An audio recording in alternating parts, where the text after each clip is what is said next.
Hello everyone and welcome to this episode, the ongoing one of the Women Talking About Learning podcast. I'm Andrew Jacobs. Before we start, just to let you know we need your recording for a special confidence episode of the podcast. We'd love to get it published before Learning Technologies in a couple of weeks' time. Full details are in the show notes. I'm not a fan of virtue signalling. I've been accused of it for publicising this podcast. It happens a lot around International Women's Day. Organisations vie to project themselves as the most inclusive, most engaged, most open to the ideas of their female employees. Off the back of this, we decided to do something a bit different, and this episode is the first in a series to keep the conversations going about breaking bias and challenging perceptions about whether equality is changing things. Our first guest is Laura Drury. Laura recently joined Thrive as Head of Marketing to focus on building momentum and getting the brand in front of more eyes than ever before. She's been in the technology industry for around 10 years, covering just about every part of marketing along the way, and has a real passion for storytelling and authentic connections. Our second guest is Helen Marshall. Helen is Head of Learning at Thrive. She leads a team of content designers and oversees the content design and delivery to figure out exactly how content, campaigns and pathways can be used to support their customers. Helen has worked vendor side for around 8 years now, before which she started and never finished an art history PhD.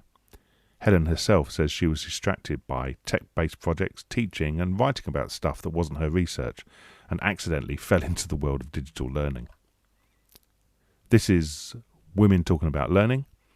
This is Laura and Helen talking about the ongoing one. Well, thanks for that intro, Andrew, and hello, I'm Helen Marshall, Head of Learning at Thrive, and I'm so pleased to be here because we finally got around to recording after a bit of sickness, holidays in the way, and it's been delayed a little bit, so I'm really pleased to be here with Laura as well. And I know, Laura, we've not really known each other for very long, but hopefully this podcast may give us a chance to get to know each other even better. So did you want to give a bit of an intro, Laura? Yeah, absolutely. Thanks, Helen. So I'm Laura Drury. I'm the Head of Marketing for the UK at Thrive Learning. I've worked in the technology space for about 10 years across a number of different organisations and roles. I've only been with Thrive for the last 5 weeks, so relatively new, but absolutely loving it. And I think I've definitely seen and experienced some things over the years that's kind of led me to this point where I'm really passionate about being a woman in the technology space. So I'm really excited to be part of this conversation today. Did you want to introduce a bit more about yourself, Helen? Yeah, sure. Yeah. So as I mentioned, I'm Head of Learning at Thrive. So I do my role is pretty dual focused, I'd say. So I'm kind of responsible for the quality of the content that we put out there, but also kind of figuring out client strategy and working through that content with them and how it fits together with what they do. I've been in the industry for, I guess, sort of 8 years, I'd say now. Although I'm not good with numbers, and someone asked me my birthday last night actually, and I how old I was, and I couldn't even remember. So that's how good I am with numbers. But I think I've seen a lot of change. I've experienced a lot of change, and I think I feel like we're in quite a good momentum at the moment in the industry for seeing new things come into play and people advocating for change as well. And I think this discussion today was kind of sparked off a bit of that, really. So I think off the back of International Women's Day, there was a question that was on the tip of people's tongues, which was, well, it's brilliant that you're kind of advocating for women, that you're saying you're doing all these amazing things on the day, but what are you really doing? And I think Andrew tweeted me on the day actually, and others, about his 3 10s rule, which was I think in 10 days time, what outputs will you be able to link to International Women's Day in this example? In 10 weeks time, what are the outcomes? And in 10 months time, what will the impact be? And that kind of prompted you and I, Laura, I think, to think about, well, what are some of the goals that we could maybe set ourselves personally and on an organizational level as well, and to maybe think a little bit more practically about that. And I think historically, I suppose I'll be the first to admit that historically I've probably not been very active in response to International Women's Day. I always join in, and I feel really strongly about the topics that are discussed and the things that go on and on and around the day. But as far as kind of actively linking my actions to the day and beyond, I don't think I've really been that great. And part of that maybe is because I haven't felt empowered in previous roles to make change or maybe advocate for change, but also that maybe I haven't really given voice to the way I was feeling, or maybe not known about how to talk about some of this stuff as well. And I don't know, how about you, Laura? Do you have a similar experience there? Yeah, I do. And I think everything you've just said really resonates with me as well. I find this really interesting because over the past few years, definitely, I've seen it, International Women's Day being celebrated. I've taken part like you, kind of joining in. But at times, it feels a little contradictory to my own experiences within some of these tech organizations. So, I've had the goodie bags, I've taken part in the social media shout outs, but at times it's kind of felt a bit, so what? I think most organizations who take part, LinkedIn is just flooded with photos and posts about the women who work there. But really, like, is that doing anything other than just showing that they have women in their workforce? I think there has to be so much more that we can all be doing to actually drive change off the back of this. What do you think? Yeah, absolutely. And I think so much needs to change. It's almost like, well, where do we start? And I think it's not just about the pay gap. And I'm sure many people will have seen the gender pay gap bot that was on Twitter that I don't know whether I was laughing or crying at some of the tweets that it produced. But that kind of really put things into perspective. And I know that I mean, it's great that that was in focus for people, and that was highlighting the particular issue with the gender pay gap. But that's not really the be all and end all of a lot of the issues that were surrounding the day, and how we would go about breaking the bias. It's not just about the pay gap, and I think that is maybe something that people struggle with. It's just all about a pay gap, but it's really not. And I suppose my experiences stem from what is quite an advantageous position as a white woman in a place of privilege.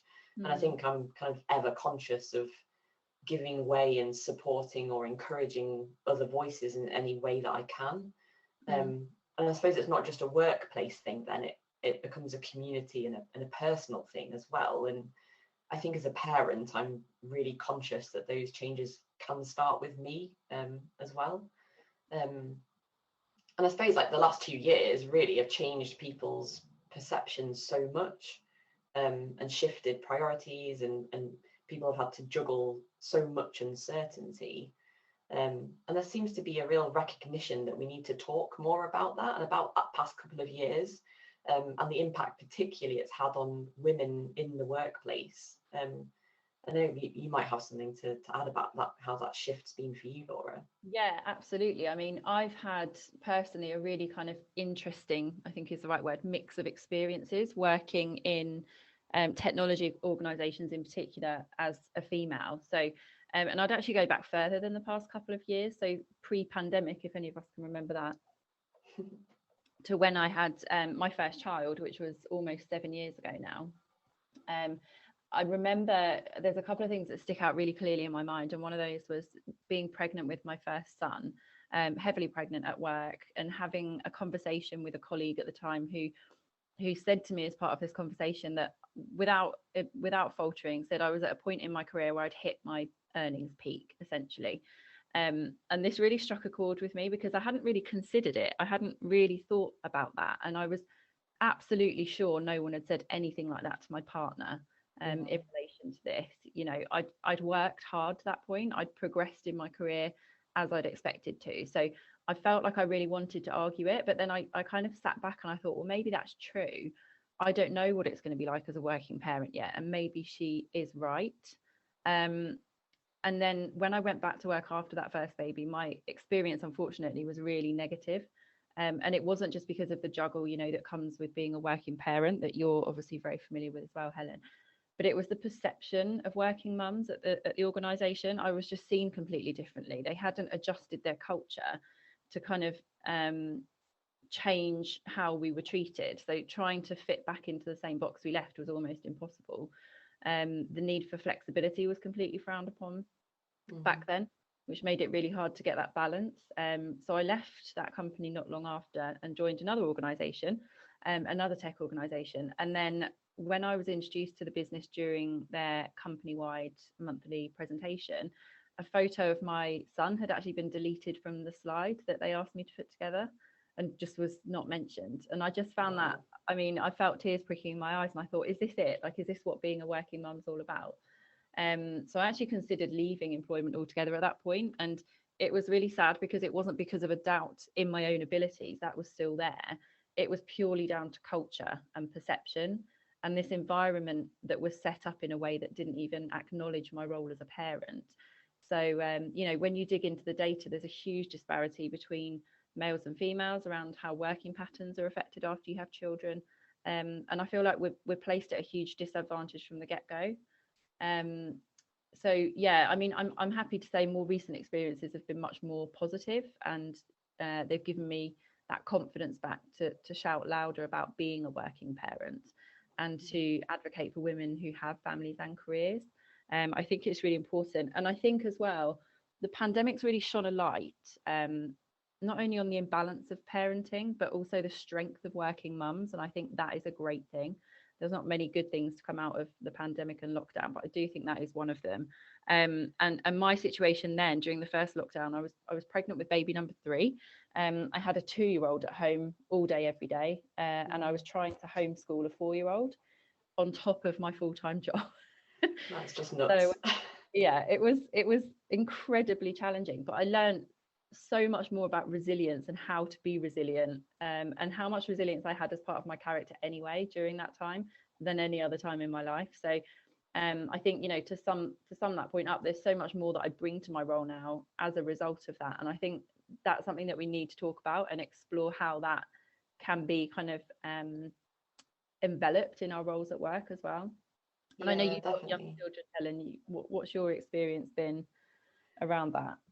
Yeah, I mean, I've had something, fortunately, not quite as horrible as the experience you had when you first came back to work. But when I had my first child, there was my organisation at the time was not, even though they had a flexible working policy, hardly anybody was granted flexible working, and that was quite a point of contention, you know, at the time.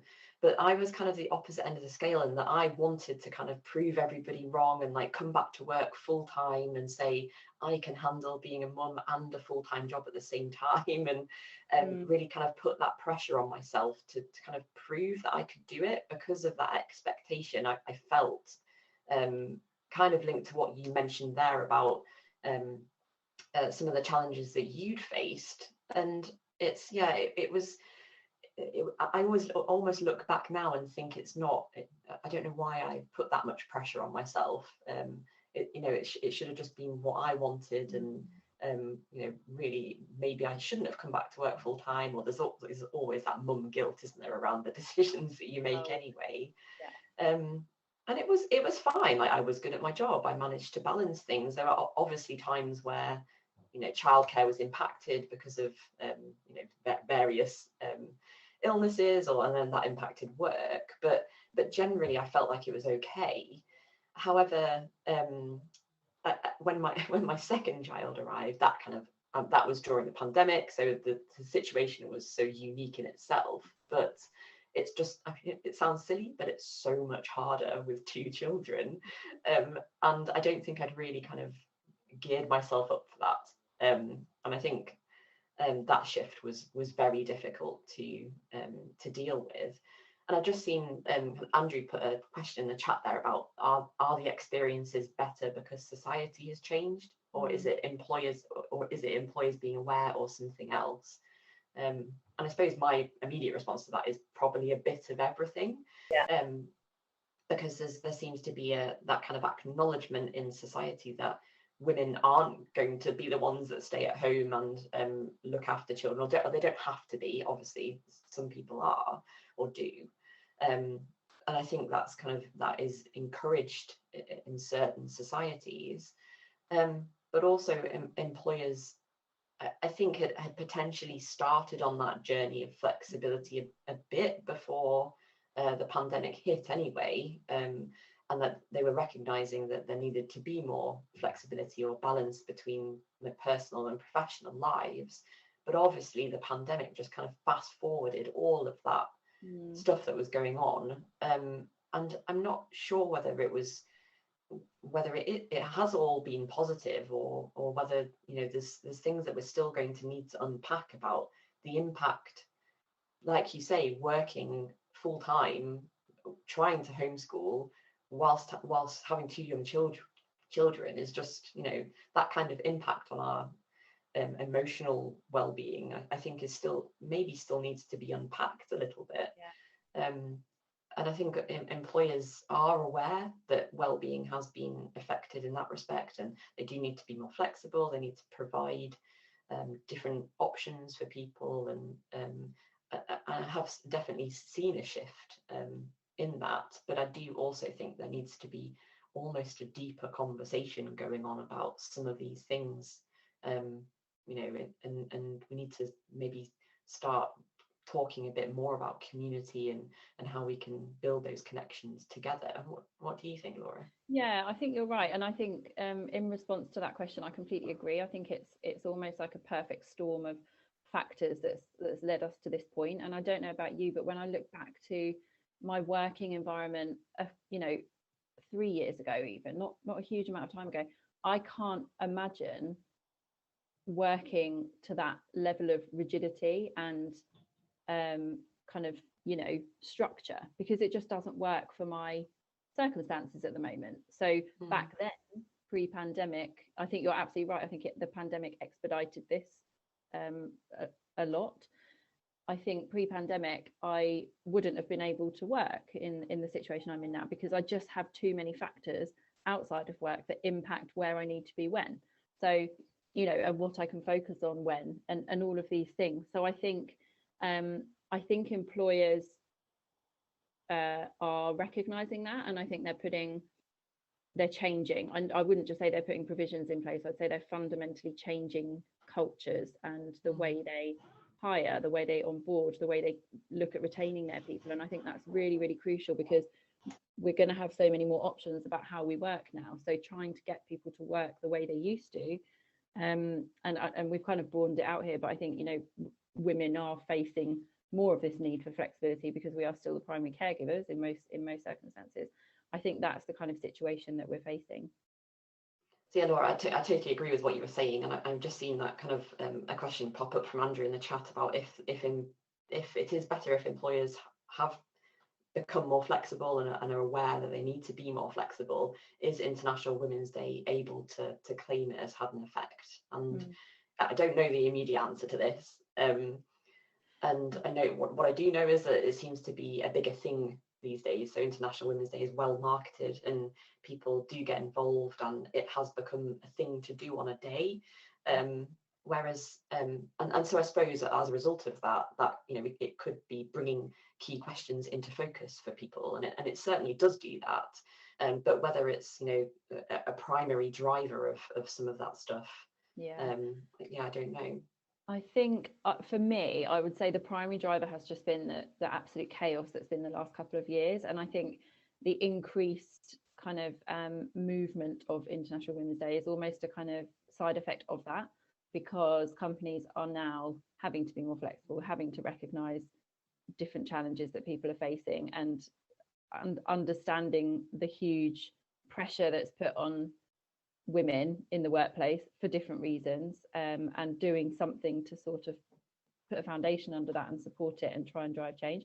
I think we will see changes happening as a result of this now, because as well as all of the kind of, you know, posts showing great photos of women in the workplace, there was also a lot of conversation that I saw about what are people actually doing then? What are we going to do? How are we going to make sure our business and us personally are held accountable this time next year to say that we've actually moved the needle on that?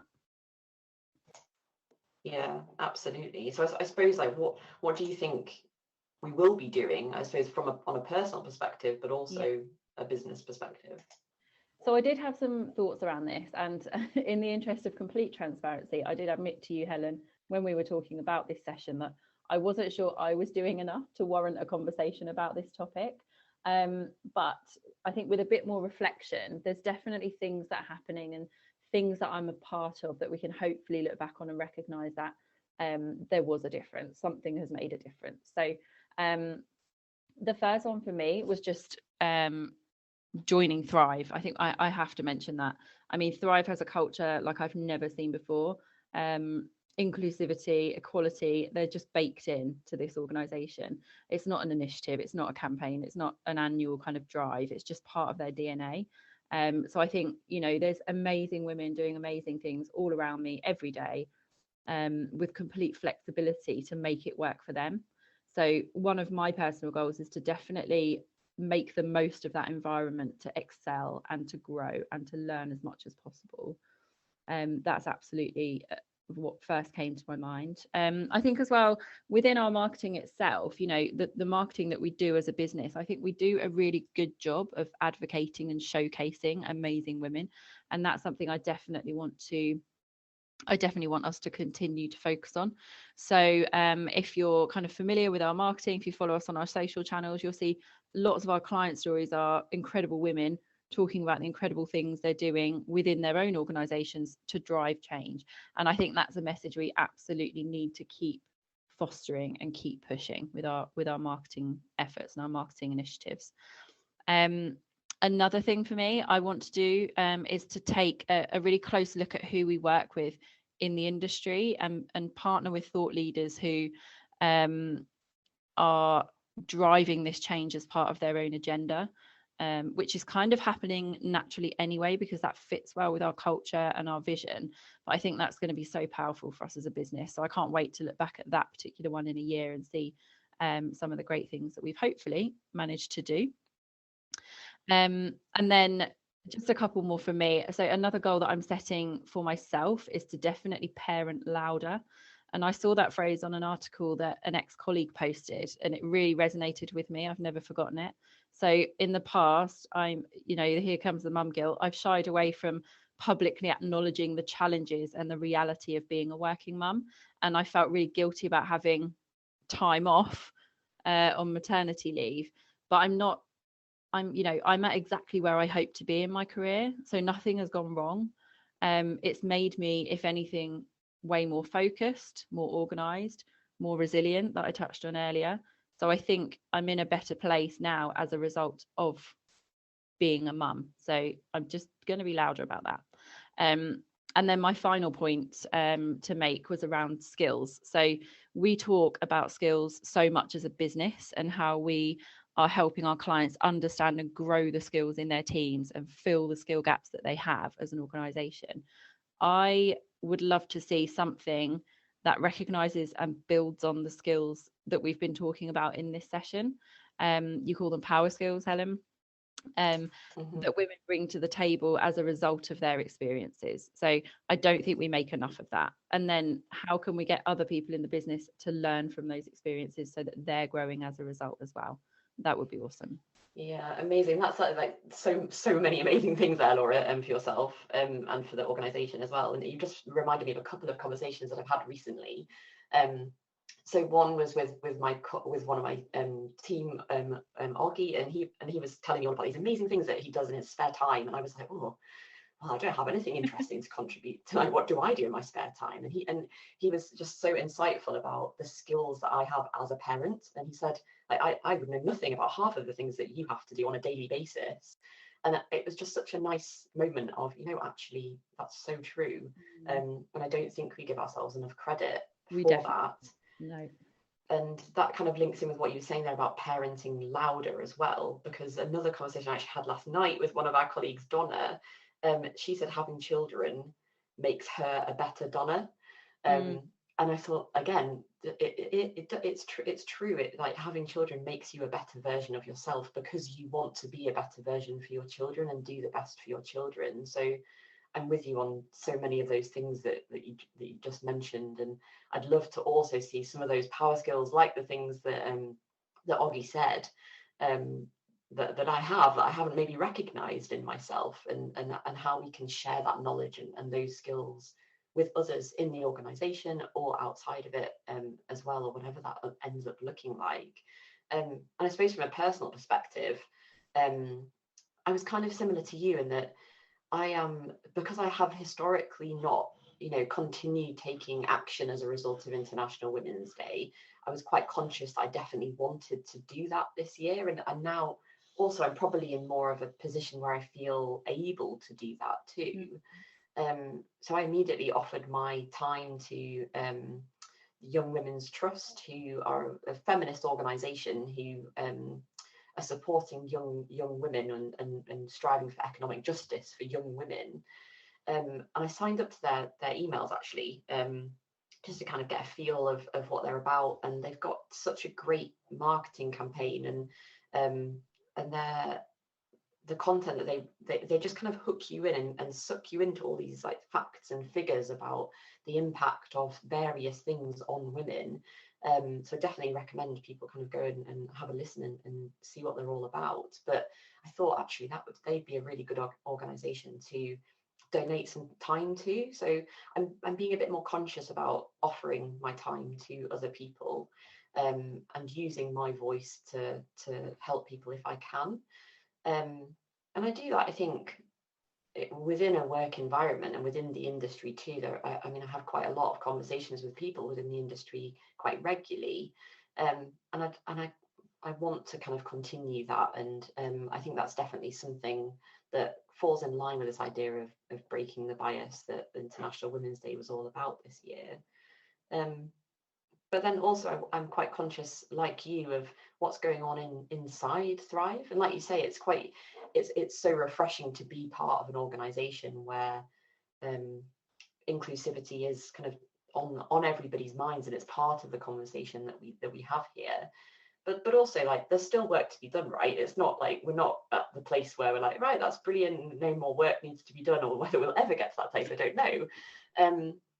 But I think we can all kind of think about what we can do to support women in the workplace and how we can maybe get more women into tech in general.